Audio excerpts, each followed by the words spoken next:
theyeshiva.net. Okay, we're going to start Be'ezer Hashem a new Maamer today.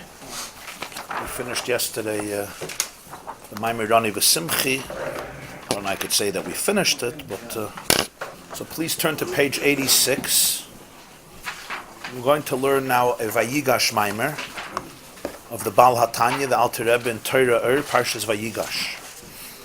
It's the first Maamer on Vayigash, which starts Vayigash Eilav Yehudah Vayomer Bi Adoni, which is the opening pasuk of Parshas Vayigash. This discourse was said by the Baal HaTanya in the year Tov Kuf Samach Hei, which means 1805 in the English, the secular calendar, and it's a Vayigash Dika Maamer. It starts off on the pasuk Vayigash. He immediately goes off to a whole other pasuk which doesn't seem connected at all to the discussion at hand, but later he's going to return to this theme of the pasuk, and you'll see how the idea develops. At first glance, I'm going to say a few words as an introduction. The Maamer discusses the difference between the Mishkan and the Beis HaMikdash to explain Parshas Vayigash, which would seem very strange because Parshas Vayigash deals not with the Mishkan and not with the Beis HaMikdash. As it later emerges in the Maamer, the contrast between the Mishkan and the Beis HaMikdash has to do with the contrast between the two sets, the two brothers, Yehudah versus Yosef. Of course, the Parsha is from Vayeshev till the end of Chumash Bereshis, Vayeshev Miketz Vayigash Vayechi. The main character, if you will, is Yosef HaTzadik. His upbringing, his dreams, his challenges, his abduction, his sale as a slave, his being sold as a slave, his journeys, his terrible suffering and agony, and yet his ultimate resurrection and his ultimate appointment as the prime minister of the world power of the time. And the person who ultimately encounters Yosef in the most dramatic way, the ultimate confrontation, is between Yehudah representing the other brothers. It happens throughout the story. The one who is responsible for extracting Yosef from the pit and selling him as a slave was ultimately Yehudah. He is the one who convinced his brothers to do it. Ultimately, it's Yehudah who, after the sale of Yosef, is dethroned and has to leave the family for quite a while in order to be able to find himself or to figure things out. It is Yehudah ultimately who convinces Yaakov to allow him to take Binyamin down to Egypt. Reuven is unsuccessful. It's Yehudah who gets up in Parshas Miketz and says, Anoichi ervenu miyadi tevakshenu. I will be the guarantor. It's Yehudah who takes the responsibility for Binyamin and allows Yaakov to send Binyamin with him.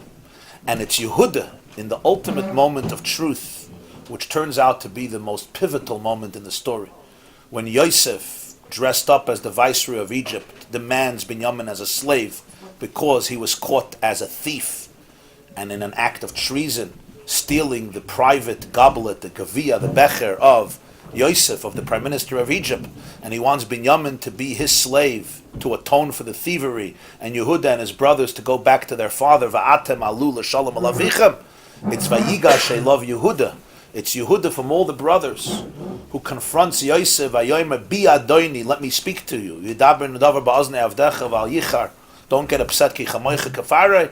And it's Yehudah who ultimately tells Yosef that v'nafshay kshura b'nafshay, there's no way you could separate Binyamin from Yaakov. Eich elel avi v'hanare nenuiti. I can't go to my father without the lad. And that is what inspires Yosef. V'la yachal Yosef lihisapek. Yosef was a cupmensch. Yosef was a brilliant man, but even Yosef could not contain himself emotionally. And he sends everybody out and he says, Ani Yosef, I am Yosef. So that's why Yehudah and Yosef become really the chief characters that represent the confrontation and the ultimate meeting and encounter and reconciliation between the brothers, between the children of Yaakov. Now, we say all is well that ends well. Sefer Bereshis ends on a very positive note. There's reconciliation between brothers. And don't take that for granted. Brothers getting along is historic, especially in Sefer Bereshis. Because all of Sefer Bereshis is really a meditation of how brothers don't get along. If there's one theme that pervades all of Sefer Bereshis is that brothers tend to kill each other. Brothers tend to despise each other. Brothers tend to compete over the same mental space. And the space somehow is not large enough for everybody to share it. Whether it's parental love, parental validation, parental acceptance, parental security, or other issues. But generally speaking, the Arizal says something very poignant. He says that the reason that there's so much sibling rivalry is, he says, when two neshamas don't come from the same shirish, it's easier for them to get along. Because they don't see in the other one a competition to them. You are you and I am I. So your existence doesn't threaten me. When two neshamas come from the same shirish, from the same root, they both need the same root under the ground to get their chiyus. So he says one of two things happen. Either that they discover how one they are, or they hate each other. It can't be in the middle. Either you discover trust, real trust, and then it's very powerful, and then the unity is more powerful than any other unity, because we have the same root, so we mamash become one. And if not, he says, it's bitter. Because you're competing for the same roots, you're competing for the same yanika, for the same nurture. I can't go to the other soil. We're the same tree. That's what he says. So psychologically, you could see this. There's nothing like family rivalry. The closeness of family and the distance of family are equally powerful as painful. And it's really a very profound description. And Sefer Bereshis deals with this constantly, because it actually, we would expect it to digress, but it actually progresses. It advances in the positive. In the first parsha, the first two brothers, literally, it ends up in homicide. Cain doesn't like Hevel and he murders him, which is always the simple thing to do. It's called assassination. You move on, and that's it. You dealt with the problem. You killed your brother. In Parshas Noach, one brother gets cursed. He's cursed. As we move on in Lech Lecha and Vayera, there's also a confrontation between brothers, and it ends in expulsion. Yishmael is expelled. Okay, at least it's not homicide. He's not killed, or Yitzchak is not killed, but he's expelled. When it comes to the next story, Toldos and Vayetze and Vayishlach, it's the next set of brothers, Yaakov and Esav. And here, it ends with Yaakov running for his life. And even later, when there is some reconciliation, they ultimately have to part ways. Yaakov says, we can't coexist. One day I'll arrive. Adasher Avei Eladeini Seira. When it comes to the next step, Vayeshev, now there's a confrontation that almost ends up in murder, ends up in selling a brother to slavery, but in Vayigash and Vayichi, the brothers reconcile. There's forgiveness, there's atonement, there's family unity again. The father gets to see all the children together. So if you realize what Sefer Bereshis is saying is that it's possible to finish the story differently. The story always begins the same way. You don't like your brother. That's how it begins. You don't like your sister, you don't like your mother, you don't like your whatever. You have issues, let's put it this way. You have issues. There's much more parav. That includes, you have issues, you're a person. There's issues. That's part of humanity. If you're a human being, families have issues. The only families that I know that are perfect are the families I don't know. Rabbi Litzman. At the end of Bereshis, Yosef and the brothers get along, but they still can't work together. Yosef is the prime minister, and the brothers are in Koilul. He supports them. They come every month for the check. He sponsors Shalashudas. He takes care of the dinner. He takes care of all the Moizdas HaTorah. But he's in the palace, and they're in Goshen. The revolution in Parshas Shmos is that two brothers work together. That's already a whole different dimension. When Moshe doesn't want to take the job, he doesn't say why. He says, I can't talk, I can't go, they won't believe me, shlach na bi'atishlach. But at the end, Hashem points out something else. Hashem says, Haloi Aroi nachicha halevi. Your brother Aaron, when he sees you, v'ra'acha v'samach b'liboy. Now the Torah usually doesn't speak about the heart. It speaks much more about actions. But here, it's all about b'liboy. Because It's easy for an older brother to watch his baby brother, who he used to change his pampers for, rise to become Moshe Rabbeinu and say, look at my brother. I wish you well. But inside, ay. Why not me? Why? I remember this baby, right? And he'll make sure to remind it to him, consciously or subconsciously even more. So Hashem tells Moshe, V'ra'acha v'samach b'liboy. In his heart, he's going to be comfortable with your position. To the point that he's going to work with you. Aaron achicha yiyeh neviecha. Even though they weren't raised together. Even though they weren't raised together at all. Maybe that helped. Maybe that's why it could work. And only after this can Matan Torah happen. Only after this can Matan Torah happen. As long as the brothers, Yosef and his brothers, can't learn forgiveness and can't learn to get along, and Moshe and Aaron can't work together, the Torah can't be given to the Jewish people. Which means it's very, very hard to separate Torah from family unity. If you don't learn how to get along as a family, if you're busy fighting with each other and not talking to each other, Matan Torah will not happen in your life. It's just impossible. In fact, in Kisvei Harizal, there's a whole Inyan, it's not for now, but Kisvei Harizal Tainas, that Yisroi was a Gilgul, the Harizal Tainas, Yisroi was a Gilgul of Kayin. Moshe was a Gilgul of Hevel. When Yisroi comes to meet Moshe in Parshas Yisroi, he says, Ani chosencha Yisroi ba'elecha. Ani chosencha Yisroi is the acronym Achi. Ani is Aleph, chosencha, your father-in-law. Yisroi is Aleph, Ches, Yud, Achi, my brother. This was basically Yisroi and Hevel, Kayin and Hevel, making peace, but it had to be the other way around. Meaning, Moshe got the flock of Yisroi because when Kayin murdered Hevel, he took away all of his sheep. So now Yisroi was giving him back his sheep that he once stole from him, because Yisroi is Kayin, Moshe is Hevel. In addition to that, Kayin murdered Hevel because Hevel was born with an extra twin sister. And Yisroi murdered him because he wanted that girl who was reincarnated into Tzipora. So when Yisroi gave Moshe back Tzipora, it was Kayin giving back Hevel, his woman. So what Arizal is making a point, among others, is that it was Matan Torah that can happen only after the first brothers of history could learn how to get along. But, I said, all is well when it ends well. Parshas Bereshis looks like it ends well, but it doesn't end well. And how do we know it doesn't end well? Because consciously there was peace. Subconsciously there was no peace. Where do we see it? Sometimes it takes hundreds of years for subconscious forces to emerge. Shlomo HaMelech passes away. Shlomo came from the family of Yehudah. Yehudah is the family of royalty. Yehudah is the family of Malchus. Shlomo is succeeded by his son Rechavam. And at that moment there's a split. There's a split, a complete split in the Jewish people.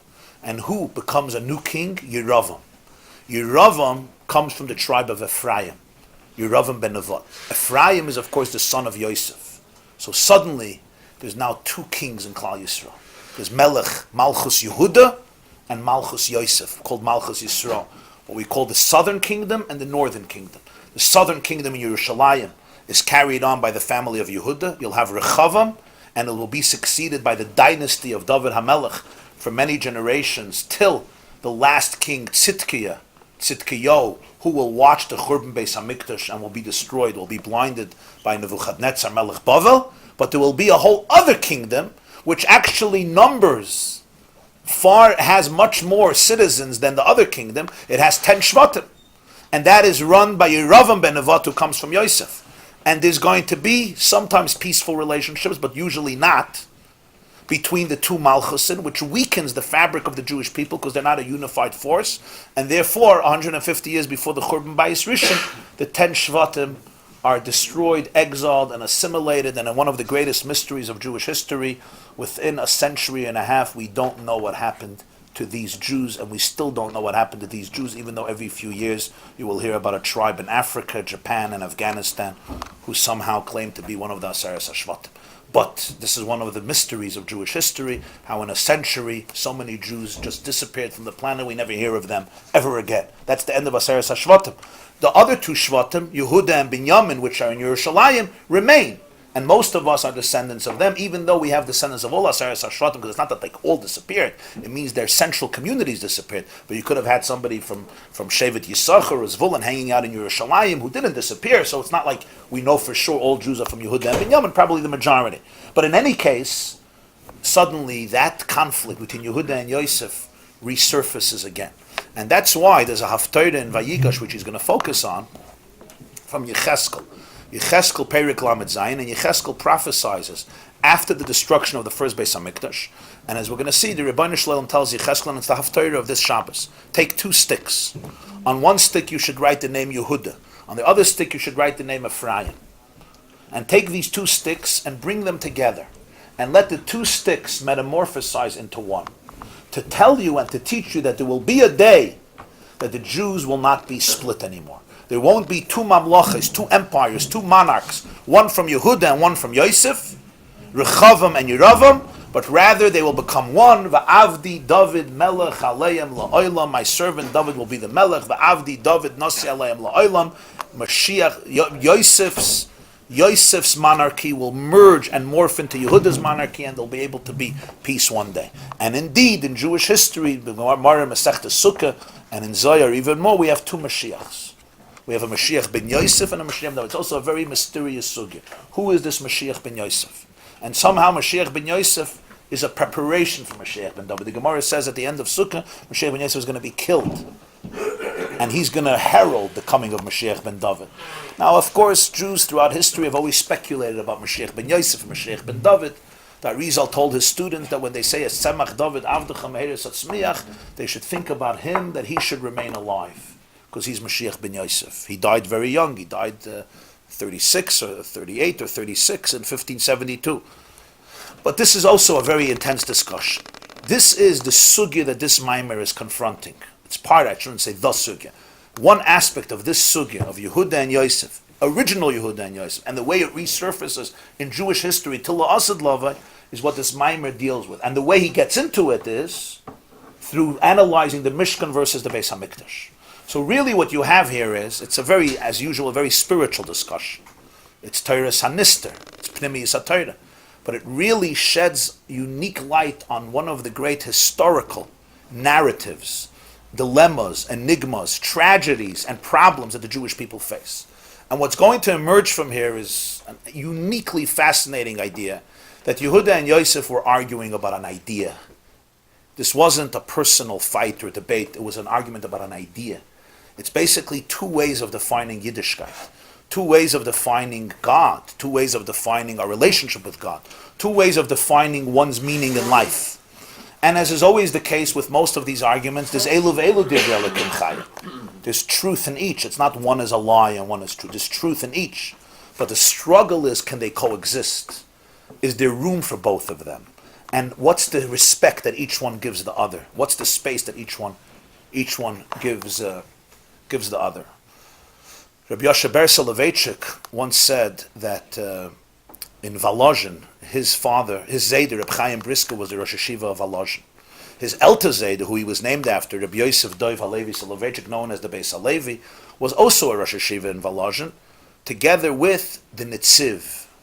The Nitziv was Rabbeinu Naftali Tzvi Yehudah Berliner, was a son-in-law of Reb Itchel of Volozhiner, who was a son of Reb Chaim Volozhiner, who was the founder of the Volozhiner Yeshiva. Volozhiner is in Belarus, near Lithuania. And Reb Chaim was a student of the Vilna Gaon. In Volozhin, the 2 Rosh Yeshivas, there was contention between them. The Beis Halevi and the Nitziv had different styles of teaching and learning. Very different styles, which you could see in their Sfarim. The books of the Beis Halevi and the Sfarim of the Nitziv. And usually in every yeshiva you have bored teenagers, and in every yeshiva you have hotheads, and in every yeshiva you have zealots, and in every yeshiva you have kids who decide that what they think is God's truth. You have prophets. Young people are often prophets, which is a good thing and a bad thing. So you had that in Volozhin also, like you still have in many yeshivas, and they created chaos, absolute chaos between the 2 Rosh Yeshivas. And there was a big din Torah in Volozhin. They brought down 3 big Rabbanim to discuss the tension between Rabbi Yoshe Ber Soloveitchik and as he was known as Reb Hirschel, Reb Naftali Tzvi Yehudah Berlin the Nitziv, who was older and was there first and was responsible for the financial elements of the yeshiva. And it was an intense din Torah. So the grandson, Rabbi Yoshe Soloveitchik, his great-grandson, once told a story, and he said that before they gave a psak, which they gave a psak and they brought peace in Volozhin, at least relatively speaking, they said as an introduction, one of them, I think it was David Karliner, who said, I think the Kovner Rav was a din Torah, Rav Spector, it was a very big Rabbanim. I think the Lodger Rav, I think Reb David Karlin, the Lodger Rav was Reb Ohr Chaim Meisel of Lodge, and Reb Yitzchak Elchanan Spector, the Rav of Kovna, who was really the leader of Lithuanian Jewry, and Yeshivas Rabbeinu Yitzchak Elchanan is named after him, the Kovner Rav. I think it was those three, maybe it was other ones, but that's the names that remain in my head. There's a book about it called Harishon L'Sheishelas Brisk, Rabbi Chaim Karlinsky. He discusses the din Torah at length. So Rabbi Soloveitchik said, before they gave a psak, they said as follows. They said, when you read Chumash with children, maybe in our shiurim it became a little different, but when you read Chumash with children, is simple. It's black and white. There's a hero and there's a villain. Cain is the villain, Hevel is the hero. Chum is the villain, and Shem and Yefes are the heroes. Yitzchak is the hero, Yishmael is the villain, Yaakov is the tzaddik, Esav is the rasha. Siglat, black, white. The kid knows this is the good guy, this is the bad guy. Him you want to copy, and he you want to run away from. It's very clear. He says, Sekumtza Vayeshev. Ay. Now you have Yosef against Yehudah. You have to remember, the Beis Halevi's name was Yosef. The Nitziv's name was Yehudah, Naftali Tzvi Yehudah. So this was an ingenious chap. He says you have Yosef and Yehudah. He says there's no good guy and bad guy here. You read the Chumash, it's not clear. It's not clear who's the sinner, who's the villain, who's the hero. Is Yehudah a Rosh and Yosef is a tzaddik? Is Yosef the tzaddik and his brothers are wicked, Achzar Rishayim? You see, it's not. It's the Nishklar. He says it's very subtle, it's very ambiguous. They're both tzaddikim. They just have different paths in life. He said this is our introduction to the Psak Din. It's not a hero against a villain. They're both tzaddikim. There's different approaches in life. Different approaches in life end up in contention. This was a very sophisticated way of presenting the Psak and the difficulty of presenting the Psak when you're not dealing with right and wrong. Sometimes you're dealing with right and right. But two rights become right and wrong because when you're trying to run a yeshiva, you're trying to run a kitchen, right? The Gemara says the Kedera de Beishutfe. As we say, a chef, many chefs can spoil the dish. So let's start the Maamer inside. Vayigash Eilav Yehudah vayomer bi Adoni v'goyim. Hine ksiv, the pasuk says, Shir Hashirim, the last pasuk of Perek Aleph. Shir Hashirim, the Song of Songs 117. Koiros batenu arazim v'goyim. Shlomo HaMelech says, Koiros batenu, the beams of our home were made of arazim, are made of cedar wood. Rehitenu brois. So Rashi says, Koiros batenu arazim, Shvach HaMishkan huzeh. In Shir Hashirim Aleph Yud Zayin. This is praise for the Mishkan. What does he mean, praise of the Mishkan? Batenu means a house. But the beams of the Beis HaMikdash were not cedar wood. The beams of the Beis HaMikdash were, there was a chayma, there was a wall of stone, of even.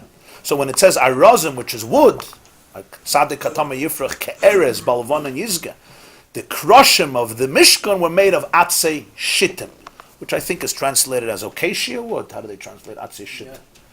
In yeshiva they would say Pimsenholz, right? Wie sagt man bei denen? Huh? Tenenbäume? Okay. There's Pimsenholz. Okay. Huh? That's why they threw you out. What das nicht gewusst? Okay. So Koiros Batenu can't mean the Beis HaMikdash. The Beis HaMikdash wasn't made, the walls weren't made of wood. The Mishkan, the walls, which were really beams, they were plated with gold, but they were made of wood. Koiros Batenu Araz. Now, why is this pasuk so significant? That Shlomo HaMelech, when he builds the Beis HaMikdash, and he writes Shir HaShirim, also extols the Mishkan. Koiros Batenu Araz. Hine yesh lahavina hefresh ben HaMishkan lebeisei lamen.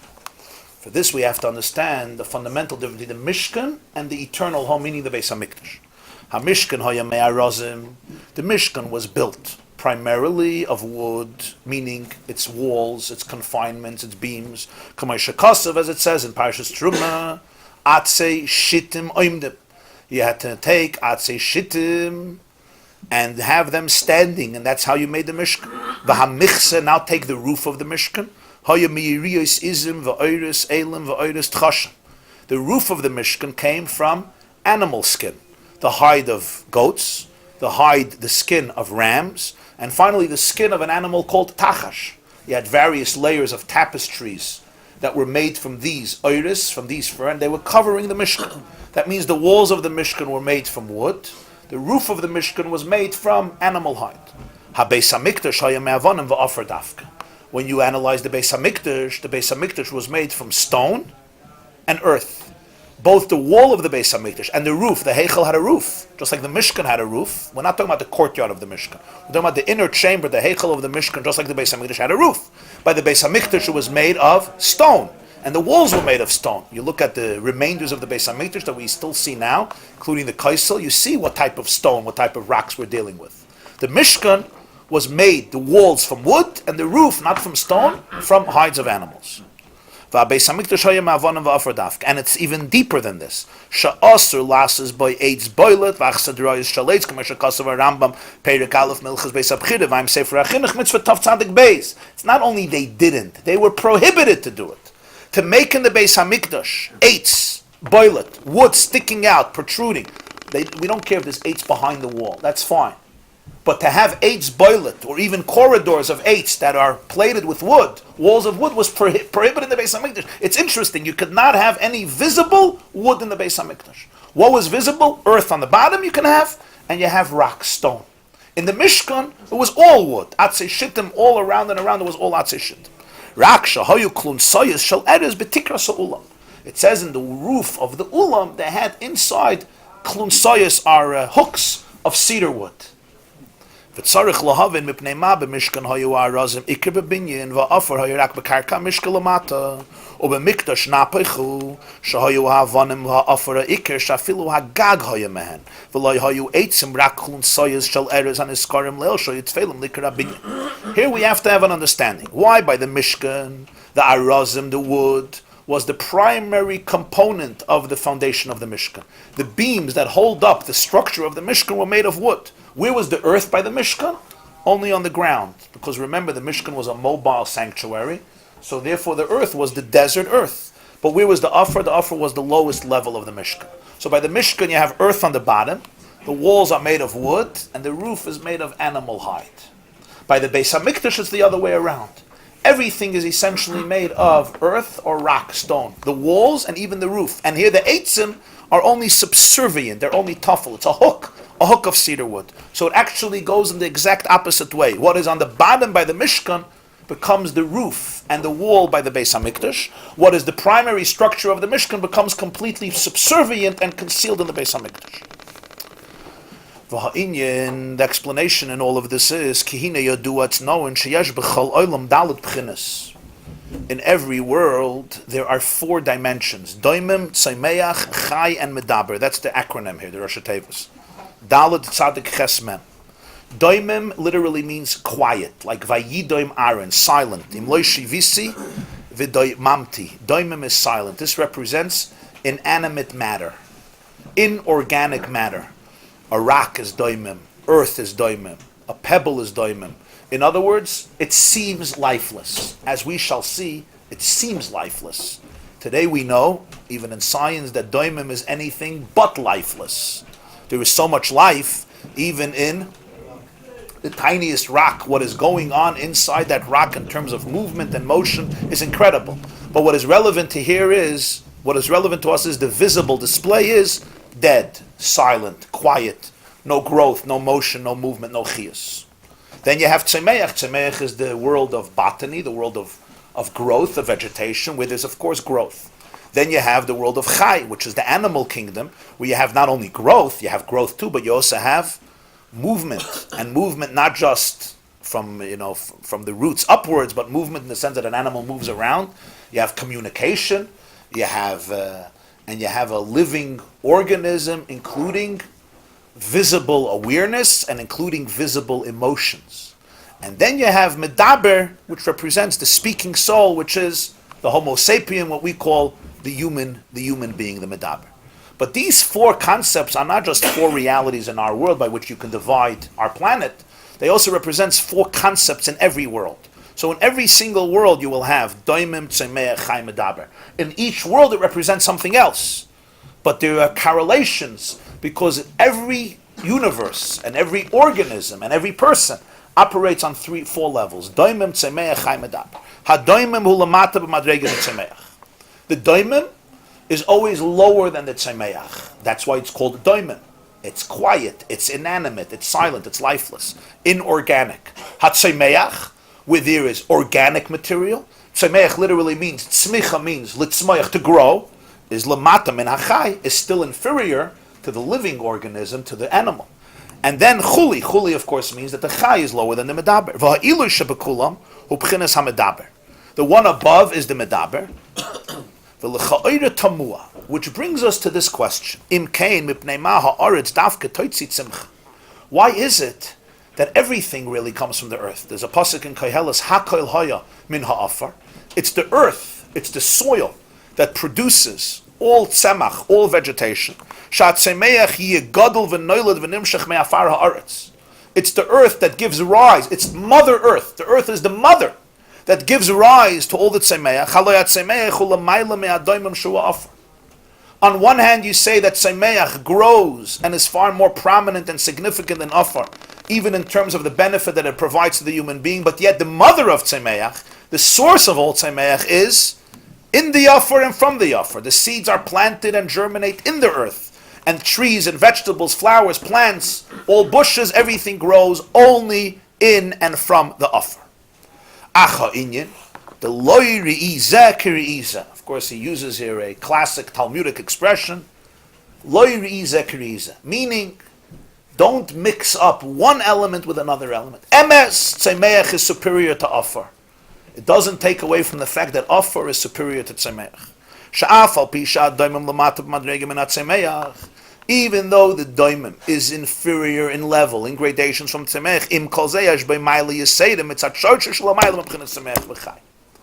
Because of its shirish, its source, it has something that gives it an advantage, which is superior to tzemeach and even superior to chai, which is why the chai also needs the afar and needs the tzemeach. The animal lives off the tzemeach, or off of various vegetation, which of course originates from the earth. And of course he says chulu, because this is true with the person.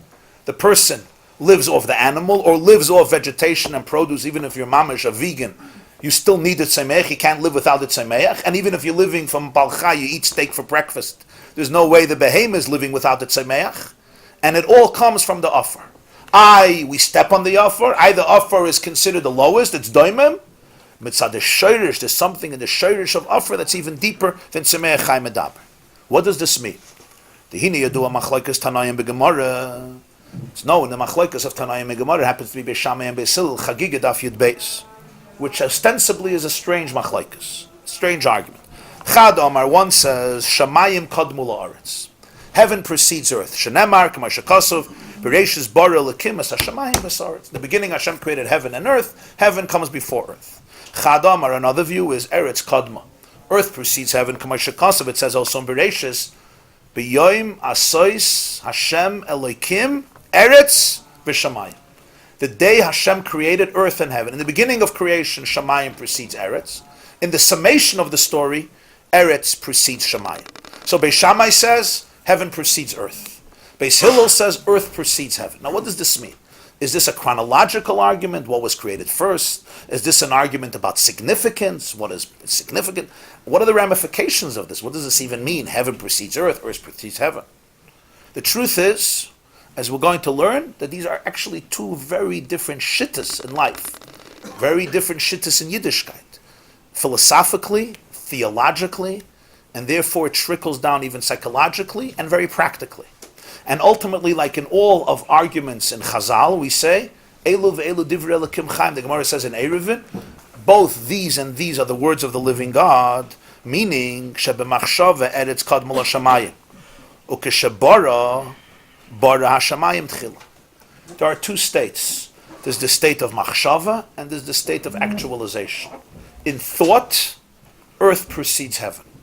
In actuality, heaven precedes earth. In the planning stages, the ultimate objective was earth. However, in the actualizing it, heaven comes first. So if you talk about Bereshis Bara Elikim, it says Hashemayim v'Haaretz. If you talk about B'yoyim Asois Hashem Elikim, in the Machshava, Eretz precedes Shemayim. As we say in the Chadoidi, Soif Maisa, the Machshava Tchila. The last action was the first thought. You see it in a person's life as well. Let's say, the Baal HaTanya gives a metaphor elsewhere. Let's say you dream, this is a Monsey example, you're dreaming of your new house in Pomona or any other neighborhood. And you're building your house. You're building a house. What dream do you have? You imagine what it's going to look like. You imagine the bedrooms and the dining rooms and the living space and the outside and the inside. You have an imagination. And you're imagining always the final product because that's what excites you. Construction doesn't excite you unless you're insane. So that's what excites you. That's the machshava tchila. But what's the second machshava? The second machshava is how do I do it? For this you need an architect and you need a planner, you need a designer, you need a builder, and good luck with everything. And then you have the third machshava and fourth machshava. And then for the rest of your machshava you're trying to implement. When do you come back to the first machshava? Soif Maisa. After the 3 years of headaches and renovations, and of course everything was done wrong the first time, so you had to redo it. So 3 years later, 10 heart attacks later, 100 migraines later, and $500,000 later, and you finally, if there's such a Metzias, I never met a Jew, you finally get the house, the final product, Soif Maisa, Machshava Tchila. Das hab ich gewollt. But the das hab ich gewollt, this is what I wanted. That's only at the end, because in the middle, you're getting there. So the ultimate destination, which is the final moment, is the first machshava. So what comes first? You can't skip. Halavai would be able to skip. You can't get to the soif maisa until you don't get to the tchilas maisa. And you can't get to the tchilas maisa before you go through soif machshava. So you have machshava tchila. You have machshava soif machshava. You have maisa tchila, and you have soif maisa. 4 stages. Soif maisa, you finally made it. And this is true with everything. You dream about a company, about a business, about a career, about a family. People dream. Soif maisa is machshava tchila. So in machshava tchila was Eretz. But to get to that machshava tchila, you have to go away from Eretz. You go into Shemayim, and then you go back to it. Now when you're looking at Eretz, what are you looking at? If you're looking in terms of Maisa, it comes at the end. If you're looking in terms of Machshava, it precedes everything. That's the Eilav Divrei Elokim Chayim. So it's not a contradiction. It depends what level of consciousness you're relating to. If you're relating to right now, you have to always look at Shemayim before Eretz, and if you skip the steps, you're not going to have your Eretz. On the other hand, if you're understanding the ultimate destination, the ultimate perspective, your priorities change. What this really means is, when we speak about the hierarchy and priorities, it's not always right and wrong. Sometimes your priority cannot be your destination, because if your priority becomes your destination, you lose the process. And if you lose the process, you won't reach your destination. You know, when you're driving on the highway and you still have 7 hours to get to your destination, or 26 hours to get to your destination in Miami or whatever it is, right now you have to focus on the journey. I can't only be in the destination, because you know what happens then. You're going to fall asleep at the wall, at the wheel. You're not going to be good at it. You have to acknowledge the journey. On the other hand, you also have to understand the destination. So which is true? In pedagogy, as we will see, but these two roles become very important. What is the process, and what is the destination? And what is first in one area is not first in the other area. That's what he says here. Because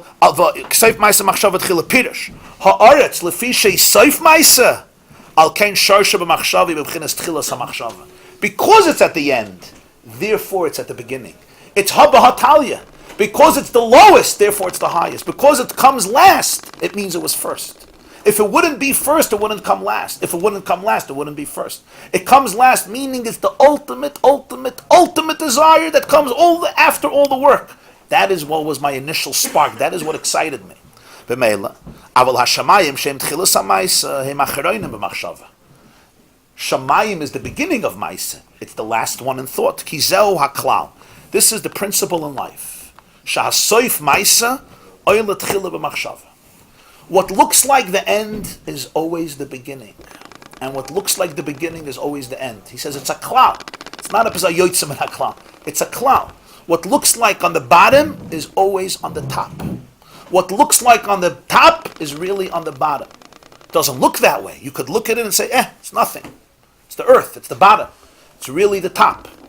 And what looks like on the top, it bloats itself as the top, is really on the bottom. Even though it's on the top, it's first. Depends how you see it. And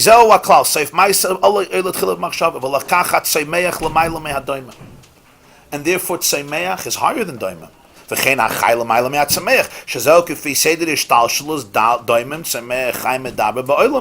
This is the order. Ishtalshalus means evolution. The word shalshelas. This is the order of evolution. Doimim, higher tsemeach, chaim medaber. There's a hierarchy. Shebchinas hadoimim v'afar haaretz ubchinas soif maisa. Tsemeach v'chayla maila v'menu b'madrega v'inyan shamayim kadmul haaretz. Doimim and tsemeach are similar. Doimim is like eretz. Chai medaber. Tsemeach chai medaber is more like heaven. So doimim is the lowest. In the order of evolution, doimim is the lowest. Tsemeach and chai are above it. Heaven precedes earth. And that's true. But if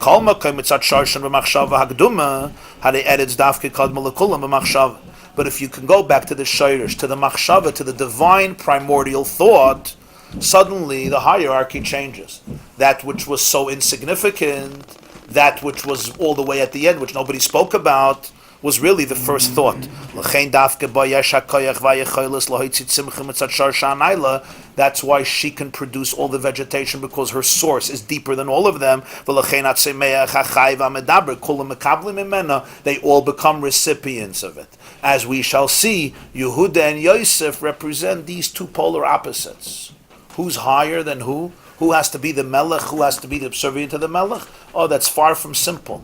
It depends. Shamayim kadmul haaretz, eretz kadmul shamayim. So, in the first paragraph of the Maamer Vayigash, the Balatanya said, why was the Mishkan built primarily from arazim, kairos batenu arazim, all the beams were wood, and then the roof was an elevation to the next level, which consisted of tapestries that came from animal hide, where the Beis Hamikdash, basically the walls and the roof, were made from stones. So he began explaining that we find that there's a special maila, a special unique advantage in doimim, inanimate, lifeless, inorganic matter, even over tzemeach, and that is that it's earth that grows. It's only earth that can create growth and vegetation. There's nothing else in the world, there's nothing else on our planet that produces that which the earth produces. So when you look at earth, there's a special derech eretz, a special respect that one ought to have for the earth. Hakal hayim in the offer, that this is basically the source of everything. And in order to explain this, that doimim is really the source, it's the mother, and yet we consider it in the hierarchy of existence the lowest rung. Even though you grow today vegetables not in the ground,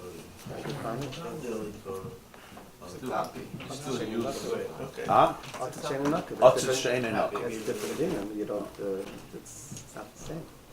Halachically, it's not the same. For nicer, trimmer. You need to use soil usually. What do you use? vegetables that grow Hydroponic. what is it called? Mushrooms. Like an Epcot, the whole plants thing in Epcot. Or marijuana. Right. Oh, cucumbers, everything they grow now. You see that? He knows the world. You can't grow fruits, use soil. It's not natural. See where it's growing. I mean, today I guess we manipulate a lot of things, right? So he says that this is connected to the machlokus of the Tanoim. What comes first, heaven or earth? And the reconciliation is they're both real, they're both right. In the actual creation, heaven precedes earth because heaven is the introduction to earth. But in Machshava, earth precedes heaven because it's the Seif Maisa, and the Seif Maisa is Machshava Tchila, and similarly, Tzemeach is higher than Daimon. And it's like Shamayim versus Eretz, and yet the source of Daimon, Machshava, is higher than Tzemeach because Daimon is actually Seif Maisa, just like Eretz is Seif Maisa. That's a very, very brief summation of what we learned. Let's go further. V'hinei b'Mishkan lo hoya nimtza adayin tachlis hashleimus. The Mishkan still did not represent ultimate perfection. Shahoyer agdiras adai shel HaKadosh Baruch Hu. It was only a temporary home for the Rebbeinu Shalom. K'may shekasuv.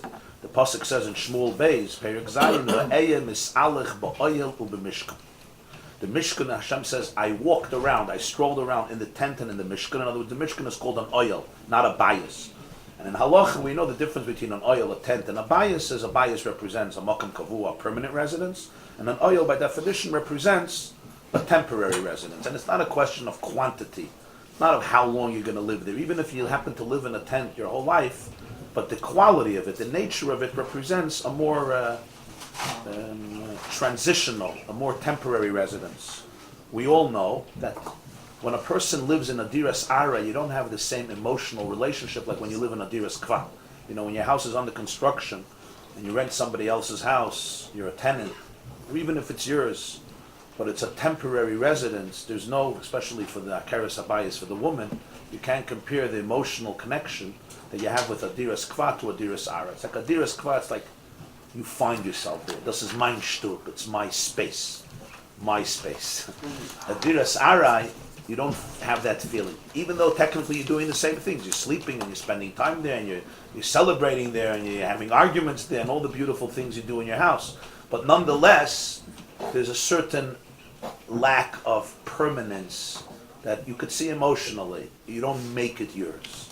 Spiritually speaking, this means that the Mishkan and the Beis HaMikdash were very different. In terms of Ashras HaShchina, God was there.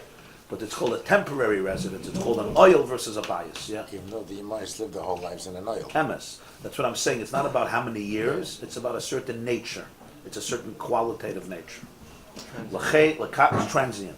Lekach nasa kefi oifen seder ishtalshalos oilam esech shenivru kesidn shebezeh shamayim kadmul haaretz. So the Mishkan followed the hierarchy of creation. This is based on the Ramah, Rabbeinu Moshe Isserlich, the Rav of Krakow, has a sefer called Torah Or. And there he describes the whole structure of the Mishkan and really of the Beis HaMikdash in terms of reflecting the structure of the universe. Basically, the Mishkan was a microcosm, a little picture, a miniature picture of the entire universe. So the hierarchy of creation is reflected in the hierarchy of the Mishkan. The Mishkan reflects what's called Seder Hishtalshelus, which means the evolutionary process from spiritual to physical in which the Rebbeinu Shalom created the world. This is the energy that comes out in the evolutionary process, and therefore it follows a particular hierarchy. Where do you see this? The walls of the Mishkan come from wooden beams, which represent tzemeach. Wood is from trees. The earth of the Mishkan, which is of course below the walls, comes from earth. In the way the worlds evolve, the concept of tzemeach precedes daimim. Tzemeach has a more powerful life force visibly. Daimim has a concealed life force, and hence daimim is under tzemeach. And thus the beams were not just made of any type of wood, they were made from cedar. From all trees, the eres, ka'eres balavona and yizga, the cedar grows with tremendous stature and height. In Tzemeach itself, it represents a higher rung, so to speak, in the hierarchy in terms of height and stature and how much it grows. So this is not just the regular Tzemeach that transcends Daimim. It's above Daimim, in which you see absolutely no growth whatsoever. Not only is it not tall, it doesn't grow. It remains what is. It's dead. It's lifeless, at least from a visible point, from a visible perspective. So therefore the definition of Tzemeach is, the word Tzemeach means it grows from small to large. Where Daimim, there's no tzmicha at all. And if that's the case, the taller it grows, it means the more the quality of Tzemeach is expressed in it. If the definition of Tzemeach is growth, the more the essential quality and properties of Tzemeach are expressed. Now you go to the next level, HaMichsal HaMishkan. Now you climb and you go to the roof of the Mishkan, Hayamiyiriyas, are from tapestries, Me'oiris Eilim, Chashim, the height of rams, and Chashim, Shobchinas Hachai, Shalamaylav Madei, Gam Bchinas HaTzemeach. Here you have the animal kingdom, which transcends even Tzemeach, which is the min hachai. You can't compare the life in a plant, in a flower, in a bush, in a vegetable, to the life force that's expressed in an animal. The animal walks around. The animal is a living organism, an organism that consists of so many more dimensions of life, including emotions, including revealed awareness and intelligence. Revealed awareness and intelligence, at least on an animal level, certainly profound emotions of attachment, especially as the research of the last few decades about the rich internal life of animals that is quite surprising, sometimes extremely and intricately rich and emotional. The Yeriyas, which are represent makif. Makif means the higher energy that encompasses the home, Mishkan, which are spread over the walls, in other words, above the walls. They come from the world of Chai, the animal kingdom, which is beyond the world of vegetation, from which the walls of the Mishkan are made. So in other words, you have the Ohr HaMishkan, the lowest part of the Mishkan is Doimim. As you climb up in the hierarchy, you go and you find Tzemeach. As you climb further up the ladder, you go to the roof and you encounter the Chai. So the Yeriyas that are on top of the Mishkan, and they actually come down over the beams, right? The Pasuk says in Truma, they come down and they cover all the four sides, or at least much of the four sides of the beams, represents a higher light of the Mishkan, which he calls Pchinas Makifim, and because there's a higher light, it's represented in Chai. In other words, as you go down the Mishkan, you also descend. The light descends. The Shechina that's there, so to speak, descends. It becomes a little more restricted. That's how Hishtalshelus works. The evolutionary process works. In the higher world, there's more consciousness of the divine. In the lower worlds, there's less consciousness. In this world, it's called the world of Doimim from a spiritual perspective, meaning you don't see godliness at all. From a godly perspective, it's a lifeless world. You have to search to find. Olam Miloshin Helam. Doimim, our world bespeaks nothing. It's a silent world. It's a world in which you can shred the face of the planet for decades and decades, and you shouldn't even entertain once the idea that everything is really divine energy. A person, why? This is what Daimim is, exactly what Daimim is. In a rock, there is an unbelievable energy. But you could look at a rock your whole life, and without the proper instruments, without the microscope, without the education, you would never guess the vivacious vitality that is taking place, the tremendous action and drama and movement and motion of the molecular and atomic structure of the rock. From a visible perspective, it's just dead. We know how dead it is. It's just dead from your eye's perspective. It's not dead at all. But that's what Hishtalshelus is. Hishtalshelus is not that God is not in this world. It's just the evolutionary process. In each world, there is more tzimtzum, more concealment. The Mishkan follows that pattern. So the Yeriyas represents the roof of the Mishkan, which physically represents the mak of the higher light. As Chai, you go down to Tzemeach, and then you go down to Daimim, because the Mishkan is the microcosm of Hishtalshelus. Nimsa shekol ze nasa k'fi sedem mailas u'madregas ha'Hishtalshelus. The Mishkan is constructed based on the classification, based on the grading, based on the grading of Hishtalshelus.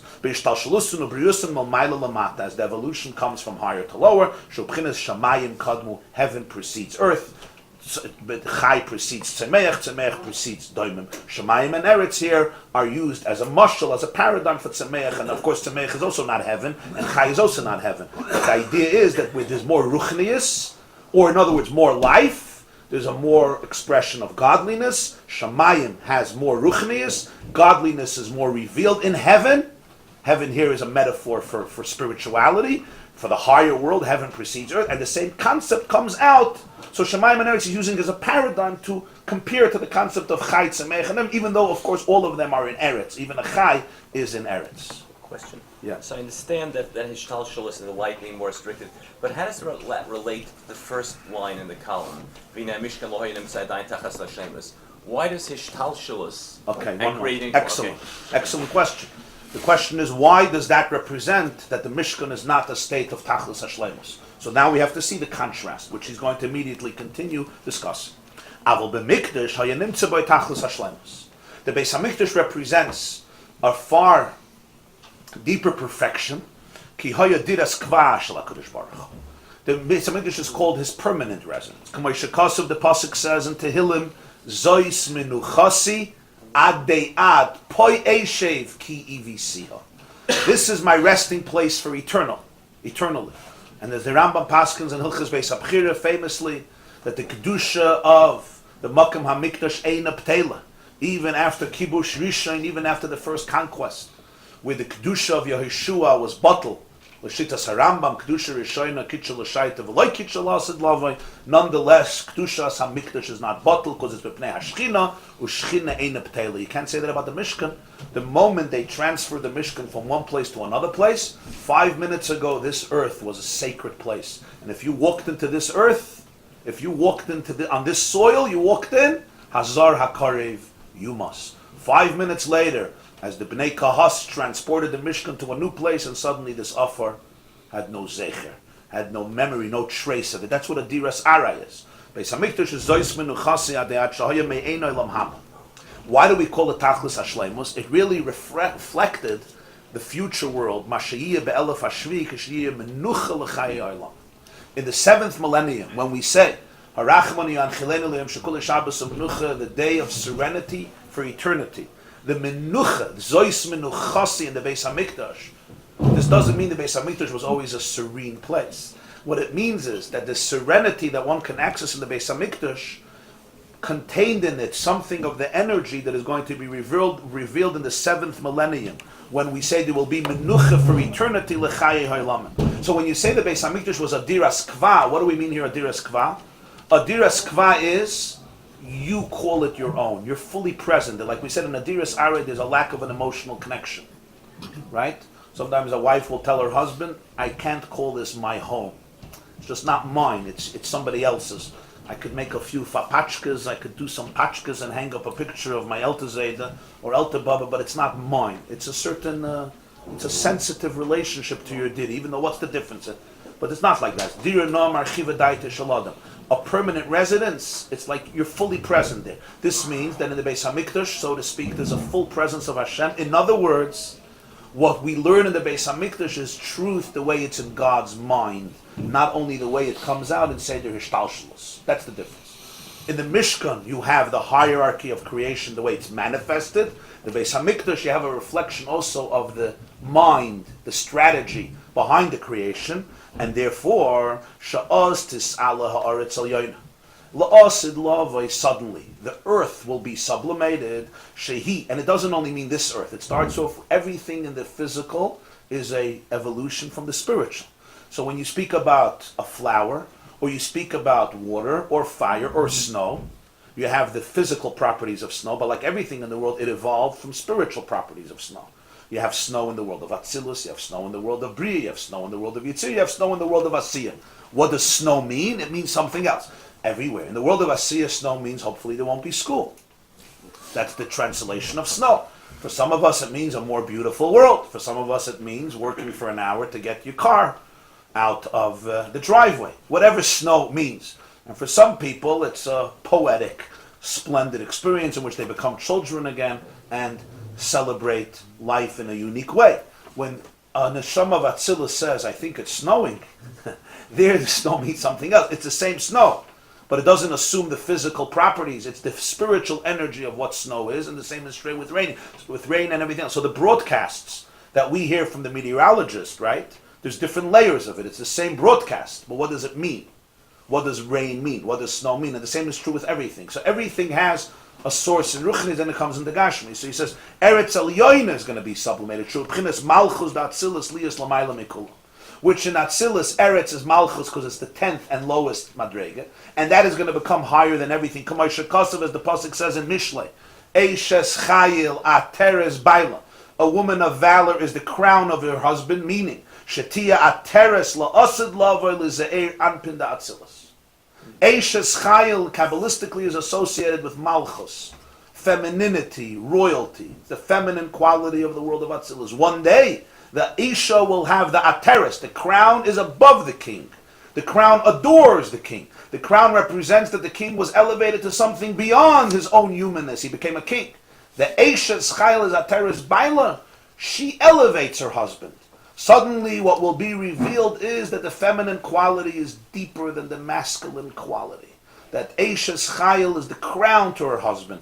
Or in Oisius of Kabbalah, that Ze'er Anpin of Atzilus, which represents the 6 midos, Chesed, Gvura, Tiferes, Netzach, Chod, you say that precede Malchus, are suddenly being adorned by the crown of Malchus, which is the Eishes Chayil Ateres Baila. Why? Because Eretz is Soif Maisa. Soif Maisa Allah b'machshava tchila, in other words, in Hashem's mind. Earth precedes heaven and transcends heaven. So la'asid lavoi, when the emes of God's mind will be revealed in the world, suddenly the hierarchy changes.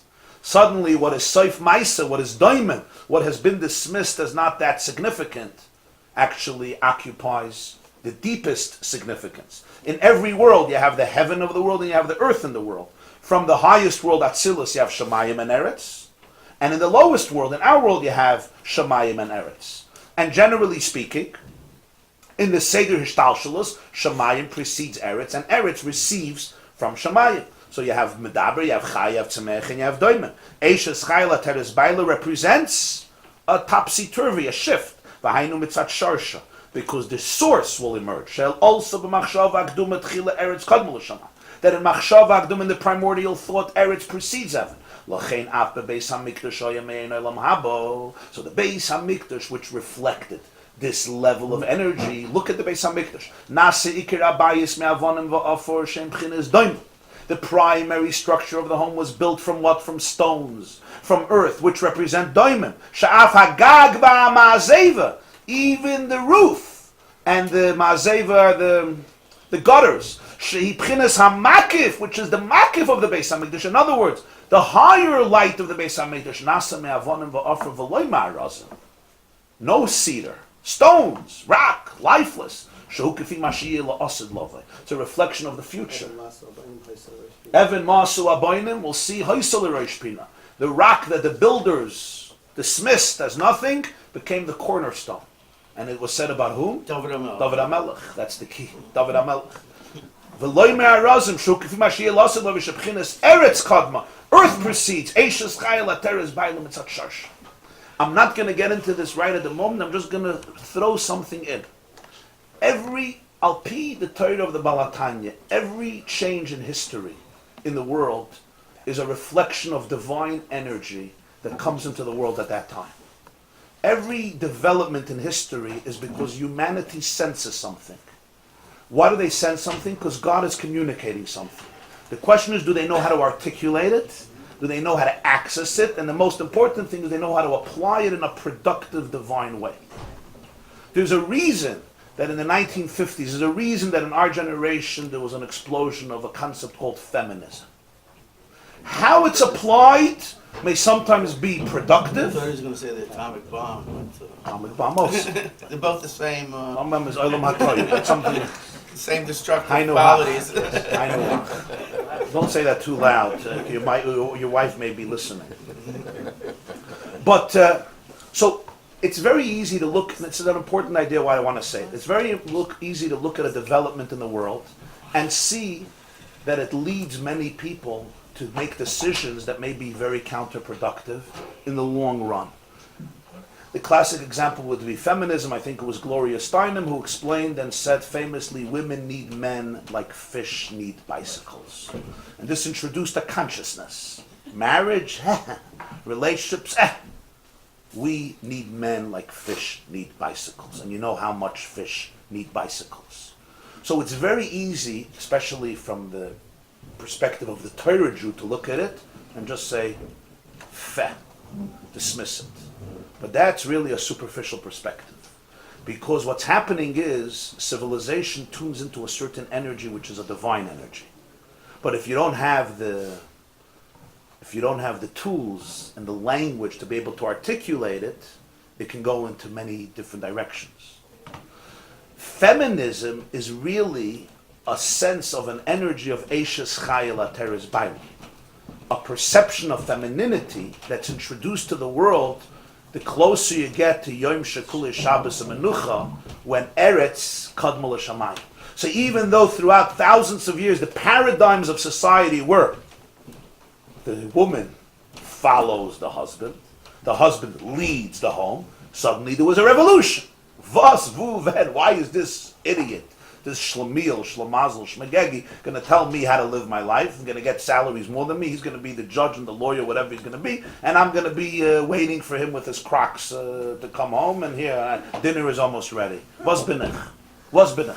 Okay, so that's how it got translated, or in other ways, whatever the Nikud is. But there's an energy. And whenever you dismiss something, you have to be careful not to dismiss the energy. Why? Because the energy is actually a godly message. And if you do it, you become backwards. You're not tuned in to the generation. You're not tuned in even to the spirituality of the generation. So this is a very important yesod that you see here. When he speaks about Eish Eschal Tezbal, it's not a small thing.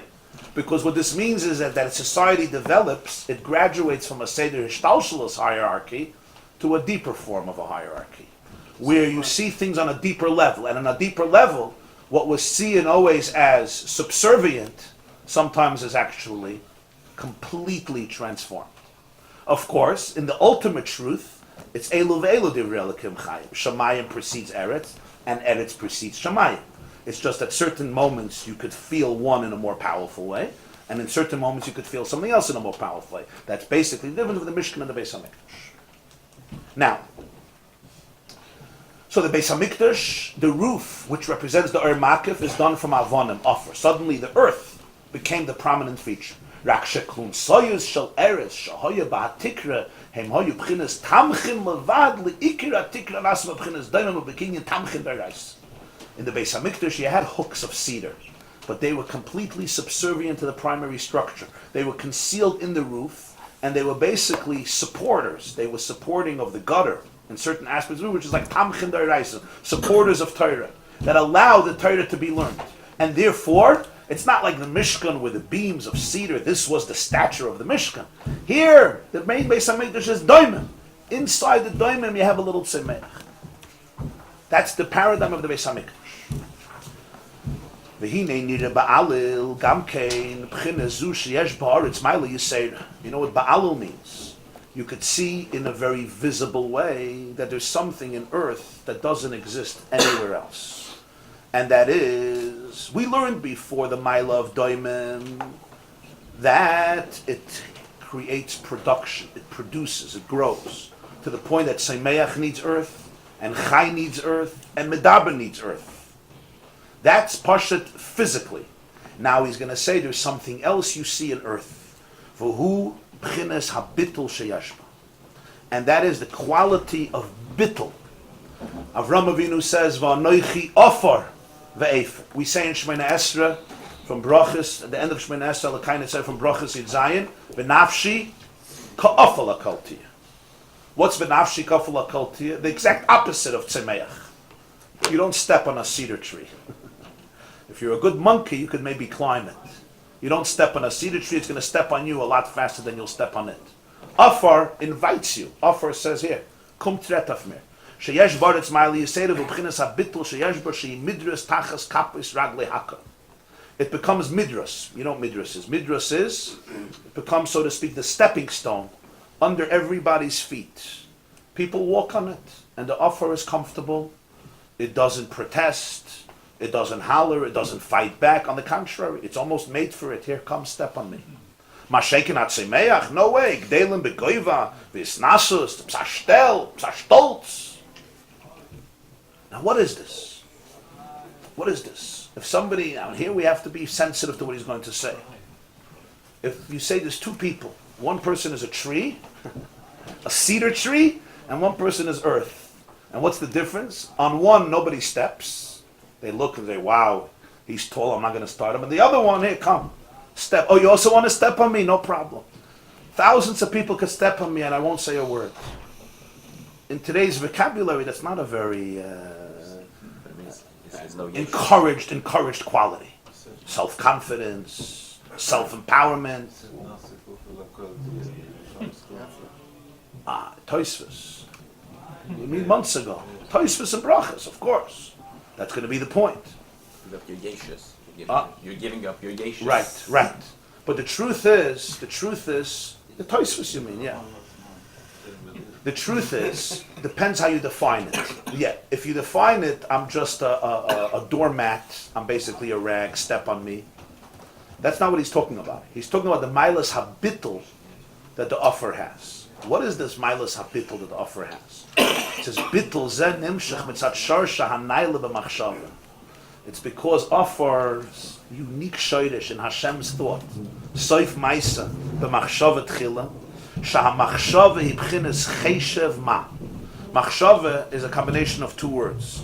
Cheshev ma. Why is it called cheshev ma?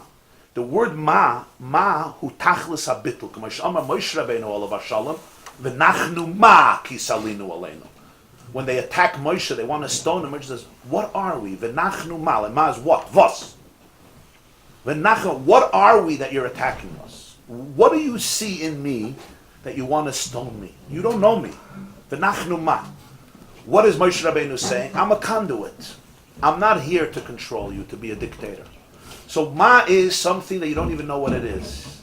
You have to ask what it is. Essentially, it represents a very profound concept of bittul, which is associated with machshava, which is cheshev, ma, which ma is like v'nachnu ma, the concept of bittul. Generally speaking, machshava and dibur, thought are words, thoughts and words are the instruments to which we express ourselves. When a person thinks, you're expressing to yourself something. When a person speaks, you're expressing to somebody else something. But it's always expression. Remember, machshava is also expression. It's expression to yourself. Thinking about something. You have an idea, you have an emotion. It's a picture. Processing it through thought is basically accessing it to yourself. That's why we think in a language. Everybody thinks in a language. You usually don't think of yourself that way. But everyone sitting here thinks in a language. You may be thinking Yiddish, you may think in English, but there's no such a thing you don't think in a language, because thought is comprised of letters, of oisius. It's not just a picture. Then you have dibur, in which you express it to somebody else. But there's a big difference between machshava and dibur, and that is, in words, in dibur, the oisius become concretized. The letters become very solid. They become consolidated. And therefore, what happens? When you're listening to my words, what you hear first is letters. The letters you comprise into words. And from that, you concoct the idea. In machshava, it's the other way around. In machshava, the letters are subservient to the idea and the emotion. In dibur, first of all, the oisius become solid, concretized. That's why they can leave me and assume a separate identity. And what you're hearing, a person could memorize words like kids do all the time in Mishnayos and not understand anything. Because what you're hearing first are the oisius, and then the oisius hopefully will bring you to the neshama in the oisius. In machshava, it's the other way around. In machshava, the oisius are bottled to the message. In dibur, the message is bottled to the oisius. In machshava, the oir overpowers the keli. In dibur, the keli overpowers the oir. In machshava, the oisius, in which the idea is enclosed, are nullified, they're surrendered, they're subservient to the light of the seichel. When you're thinking, why do I have to convince you that you're thinking in words? I don't have to convince anybody that you speak in a language. Why in thinking do I have to make the point? Because when you're thinking, you don't feel the letters. What do you feel? You feel the energy. You feel the idea. You don't even realize you're thinking in letters and words, because the letters and words assume completely the identity of the energy that is contained within them. Where in dibur, it's the other way around. The letters become the prominent feature, and they hold the energy hostage in them. And that's why people can memorize letters and words. And of course, machshava, you could force yourself to do that. You could just like look and think about letters and words. But it's a very active, a conscious thought. This means that machshava represents something that is associated here with bittul. That's why he calls it cheshev ma. The letters don't assume a distinct and separate identity. Eretz soif maisa b'machshava tchila. What's pshat machshava tchila? The way God envisions the world. The way God envisions the world is still godly. It's not outside of him. So the oisius with which he created the world are bottled to the oir, like in machshava. So machshava is called cheshev ma. You're following? The world was created by asara ma'amoris, but it doesn't say God thought the world. It says God spoke the world. Why didn't it say Hashem thought the world? The answer is because in thought there are also oisius. It's not like the emotion itself. but the Isis are bottled to the Ohr. They don't have a separate identity. So if God would have thought the world, we would look at the world, and what would we see? We would see a world like thoughts that basically are completely subservient, they're transparent of divine energy. Because he spoke the world, many of us, all we hear are letters and words. And you don't often get the energy inside of it. That's why it says in Pirkei Avos, Kol ha'omer davar b'shem oimrei, mevi ge'ula la'olam.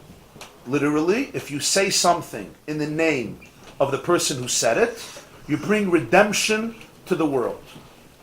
So Talmud of the Chassam Sofer became a Rav, and he said, Rebbe, do I have permission to steal your Torah and say it in my name? Because since I know nothing, but if I tell them I know nothing, it won't work, and I need Torah.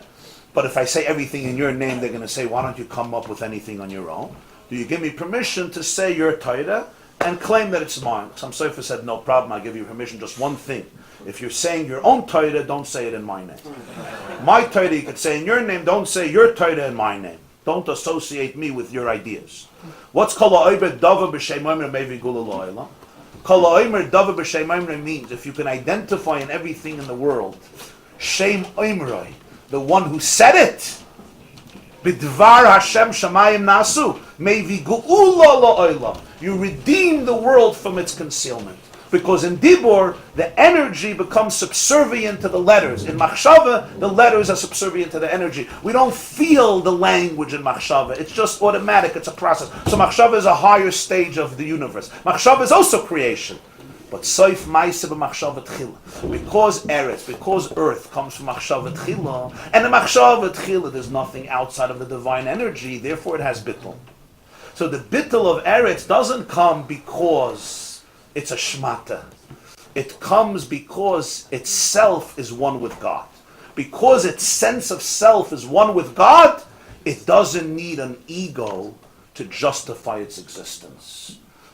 It doesn't need an ego to justify it. You stepping on me will not destroy me. And the reason it will not destroy me is because my identity is so powerful that your stepping on it cannot alter it in the slightest, because I don't need you to validate my existence, because my existence is invincible, because it's completely one with the source. You're tapping into the Sofer column. Okay. Huh? No. So when you daven in the morning and you say, "B'nafshi ka'ofer lakol tiyeh," or your son is going to school, and he says, "Tati, give me a message. How should I be today?" So say your soul should be like dust, like earth. Let everybody step on you. The teachers, the friends, the principal, let everybody step on you. Some people got that message in the morning, especially when they came back. When they came back and they said that they got slapped up, so they got a second set of malchus because the first malchus. So what's this? V'nafshi ka'ofer lakol tiyeh. My soul should be like offer for everybody, not just for choshev people to step on me, not just for my shviger, for everybody. V'nafshi ka'ofer lakol tiyeh. Lakol. Every time Yankel and Harry in the world should look at me and say, a nice shtickle offer. Let's go right on it. Let's go right on it. Right? So Tosfos and Brachos Yud Zayin says, I'm going to quote, Ma offer einoi mekabel kliya la'olam. Offer is indestructible. There's nothing you can do to destroy offer. What's v'nafshi kafel hakol tiyeh? My soul should be indestructible. K'may sha'omer v'hoya zaracha ka'afara oretz yirotzen shezari lo yichla la'olam. What does it mean on an emotional, psychological level? How could you become indestructible in this world? Only one way, through bittul. Bittul means as long as you separate yourself from your source, so now your existence is weak, so now you must have the validation of others to make you powerful. Because my existence is frail, it's flimsy. The moment you understand Soif Ma'asav Machshavat Chila, the earth has a magic to it. The earth does not lose its dignity. At night, when the earth comes home, and the wife says, Was machst du, Rebbe? How is life? Imagine the earth would say, 100,000 people trampled on me. Idioten, rotzchim, shakronim, gazlonim, mituavim. And she'll say, did you protest? Did you scream? No, I'm going to do it tomorrow again. say, you're so traumatized. You don't even know how traumatized you are, right? So every morning we say, "V'nafshi kafal akaltiyah." This is your tefillah. The pshat is the other way around. The offer is so powerfully one with the source that it completely remains indestructible. Why? Because its existence is essential. Its existence is not circumstantial. Soif ma'isa b'machshava tchil. What's machshava? Cheshev ma. Machshava is not the idea itself. The idea itself would be divine energy. Machshava is the way the idea or emotion is incarnated through letters and words. It's a language, but it's a language that's not concretized because it's still subservient to the energy, and therefore you don't feel so much the passage, the flow of letters and words. What you feel when you're thinking, you don't feel that I'm thinking about an idea. You're thinking about the idea. The idea takes over. In Soif Maisa, you have the world from the divine perspective, his machshava, and therefore Eretz personifies this quality. Where do you see it physically? Everybody steps on it. How does the Eretz allow this? How does the offer allow this? Because it doesn't need a sense of self to exist. It's so one with its source, it doesn't need that sense of self to exist.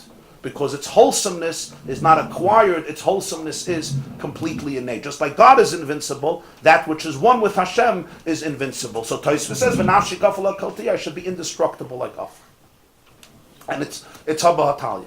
Is this automatic? This part that the machshava is... Yeah, that's the process of machshava. Machshava, again, there's a hierarchy, there's an evolution.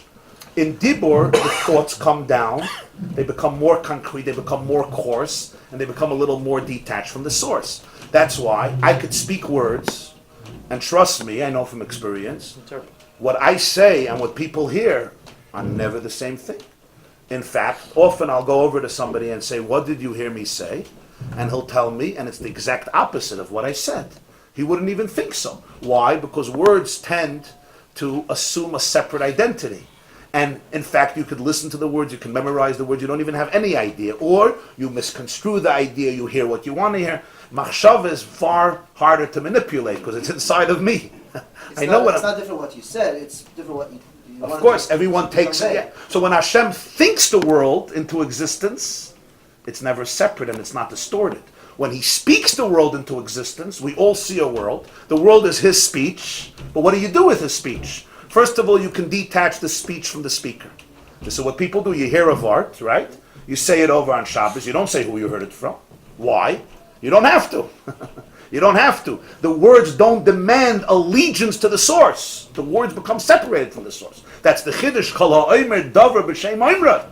If you could look at everything in the world and identify the speaker, Ba'asara ma'maros nivra olam v'yomer elakim mevi geula olam. You redeem the world from the hell of Esther. That's a unique concept that only exists in Dibur, doesn't exist in Machshava. But the self-machshava can be manipulated? Listen, we could manipulate our own Machshava, but it's a different type of manipulation. It's because you are manipulated. It's because you are manipulated. It's a different type of manipulation. It's not from the outside. And to clean that is by the awareness of the ego, right? Yeah, yeah. So B'Shem Omer really means to have to go all the way back to the original Omer, who was behind Omer number The one. Machshava. So the original. B'Shem Oimra is the name. Go to the one who said it. The Rabbi who told it to me where he got it from, who got it from who. Exactly. The original source of the energy. The energy. What's Cheshev? Yes. Cheshev, Machshava. Cheshev is thought. But Machshava is a combination of two words. Cheshev, which means thought. But what is Machshava? Ma. He's really identifying what Machshava is. Machshava is there's still much more Edelkeit. So you have three processes. You have three stages. You have the emotion itself. The emotion itself would be like almost a picture. The love, the fear, the hate, whatever it is. Or the idea, the svara. That's stage one. Now you have thinking about it. We cannot grasp the idea, the emotion, without processing it. Our way of processing things is thought. But in thought, words are created, letters are created. Letters are outside of the idea. They are levushim, they are containers. But here the levush is completely subservient to the ohr that's in the levush. The next stage is dibur. And you'll see that from machshava to dibur is a very long journey. Sometimes people have to give a speech. They plan it, they think it through, it's all perfect. They open their mouth, it's a disaster. It's a disaster. Why? It was so clear by you. In your mind, it's obvious, it's pashut, because it's a different world. It's a different world. In machshava, you feel the energy. Now let me,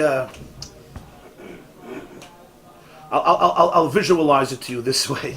How many of you have ever listened to a recording of you speaking for around a half an hour or 10 minutes? How many of you? I'm sure some of you. How did your voice sound to you the first time you heard it on a tape or on a CD? Huh? Very strange. Doesn't sound Weird, like right? it. Weird, horrible, foreign. Huh? What? Like it always does. Like it always does, okay. Like it always does. I remember the first time I listened to myself, I'm like, I had one thought: who would ever listen to this person? Who would ever listen to this person? How could a normal person do it? Yeah. I went into a car the other day, someone gave me a lift, and they were listening to yours truly. So I said, do me a favor, shut it off. I have a hard time enough being me. I don't have to now listen to me. You want to wait till I leave? You could listen to me, Gesundheit. Huh? Why do you want to know? It's only one. So no, 1 second. Why is this? A person could be living 40 years, and then you press play, and they hear themselves, and they say, what? What does this mean? This means 40 years you were talking, and you never heard yourself. 40 years you were talking, you never heard yourself. Suddenly you're 40 years old, you heard yourself. Oh my God, this is grotesque. This is appalling. This is horrible. This person's voice should not be allowed onto this planet. It's muktzah machmas miyas. What? You've been talking, and you're a guy who doesn't stop talking. You never once heard yourself. Why? The answer is because your dibur is stemming from you. Your dibur is really machshava, in terms of you. The power of dibur is other people, not you. You see, what I'm hearing when I speak is, I'm not hearing my words. I'm hearing my message, because I know my message. I don't hear what I sound like. And therefore I take for granted my words and letters because I know it from within. The audience doesn't know my message. All they have to hold on to is words. So here is the challenge of speaking. How do you take that idea and put it into the word that the words should become alive? This most people don't think about because they're projecting machshava into dibur. And the machshava, the words are insignificant because you know it. The words are just like tafel, but in dibur it's exactly the other way around. In dibur it's all about the words because that's all the audience has. So now you have to go through a whole transition. Is this idea going to be conveyed in a powerful, accurate way through the words? And that's why what it sounds like is very different than what it sounds like to you. Because what it sounds like to you is suddenly, for the first time, you hear what your words sound like. Throughout your life, you never heard it. All you heard was your thoughts emerging. So in thoughts, there's a much deeper connection with the source. In dibur, there's much more separation. That's the process of machshava versus dibur. This class is brought to you by theyeshiva.net. Please help us continue the classes. Make even a small contribution at www.theyeshiva.net/donate.